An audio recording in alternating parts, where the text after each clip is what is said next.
Allora, Umberto, ci sono tanti, vabbè, rapporti familiari complessi in questo film, la figlia, questo figlio sconosciuto, la madre.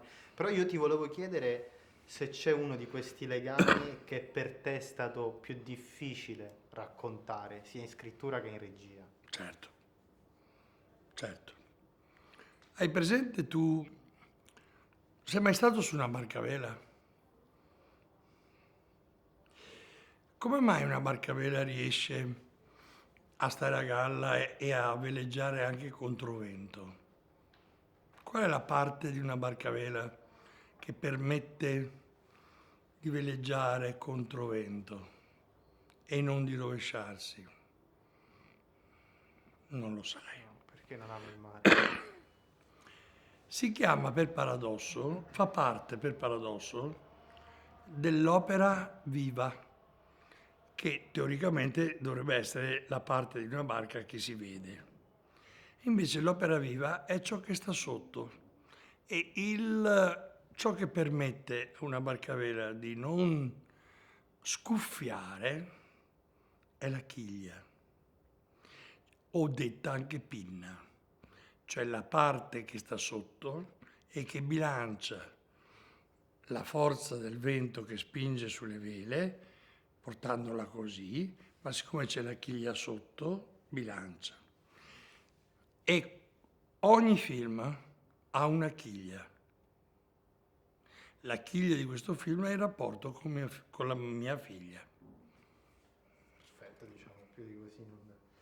Una frase mi ha colpito molto in un dialogo che c'è nel film quando vi dite siamo invecchiati, un bè, viene detto a lei siamo invecchiati un bè e con noi i film che ci piacciono.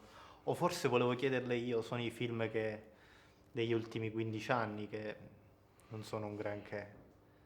Beh, io non ho nessuna velleità, non faccio il critico e a parte il capostipite dei cinefilm e italiani che era Piero Tortolina, che ho avuto la fortuna di conoscere e dal quale anche sono stato educato a Padova, non esprimo giudizi generali sul cinema di oggi, ieri.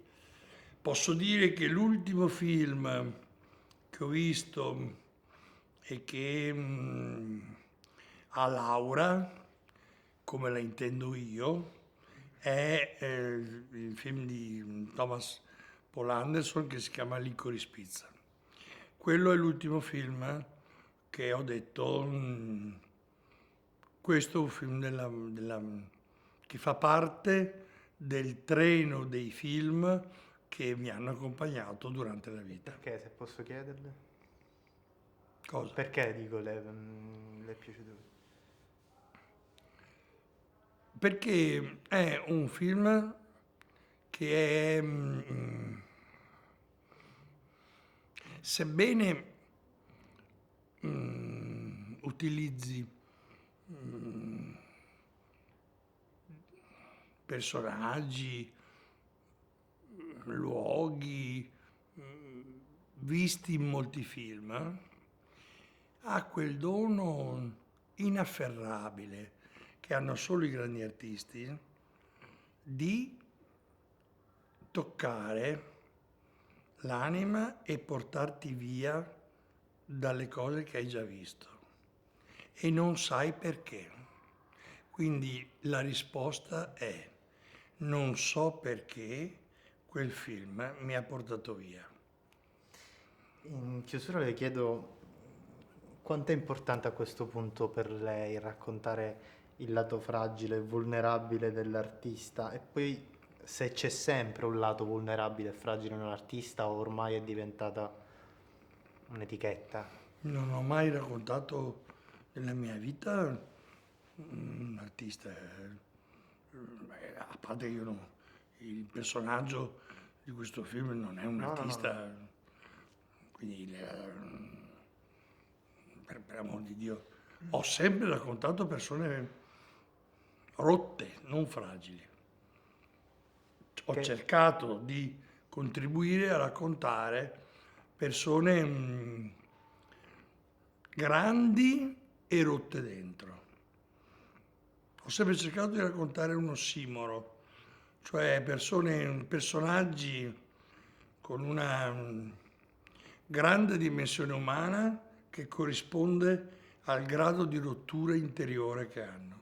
Bello. E mi ha colpito molto anche la dedica a Carlo Mazzacurati proprio all'inizio.